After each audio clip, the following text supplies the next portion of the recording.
Баршаңызға қайырлы күн достар.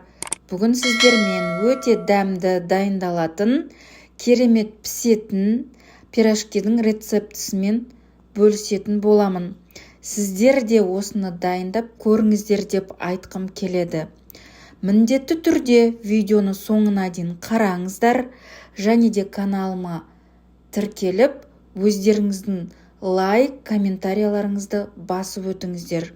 Бүгін біз жұмсақ, дәмді, тойымды, әдемі пирожкимізді дайындаймыз. Көріп тұрғандарыңыздай, өте жұмсақ пирожки.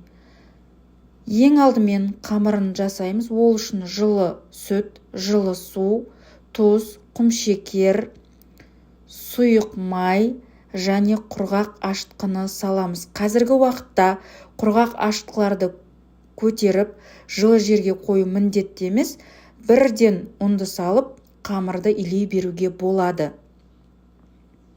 Қамырымыз дайын, иленген қамырымыз.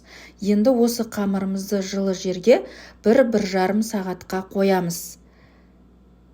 Енді пирожкидің салмасын дайындау үшін алдын ала картошканы суға пісіріп алдым. Алдын ала пиязды қуырып алдым сұйық майға, және тұз, бұрыш араластырып пирожкидің салмасын дайындадым. Көріп тұрғандарыңыздай қамырымыз дайын болды. Қамырымызды алып, пирожкидің жасалу жолына көшеміз. Көріп тұрғандарыңыздай осындай бірнеше бөлікке бөліп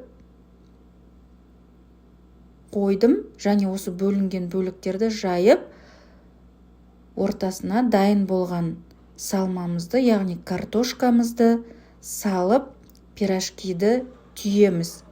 Көріп тұрғандарыңыздай, видеодағыдай, міне осылай түйсеңіздер болады. Жылдам әрі оңай түйіледі.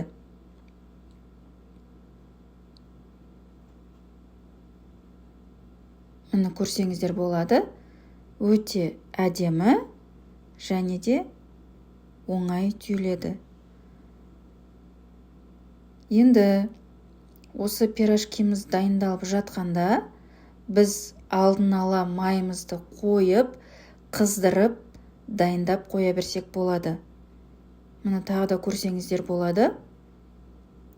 Осылай пирожкимізді түйіп,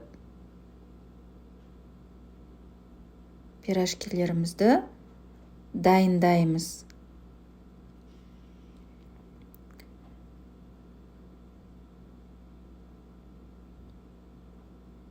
Міне әдемі болып түйілді пирожкилеріміз. Міне видеода көріп тұрғандарыңыздай, міне пирожкилеріміздің барлығы әдемі болып түйіліп, дайын болды. Енді осы дайын болған пирожкилерімізді жаңағы қызып тұрған майымызға салып, пирожкилерімізді пісіреміз. Міне көріп тұрғандарыңыздай, екі жағын жақсылап аудара отырып пісіреміз.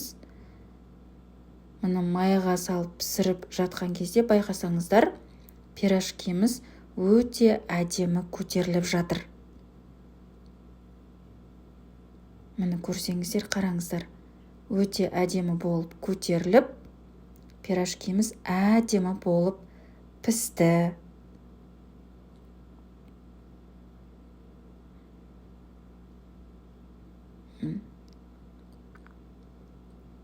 Пирожкиміз дайын.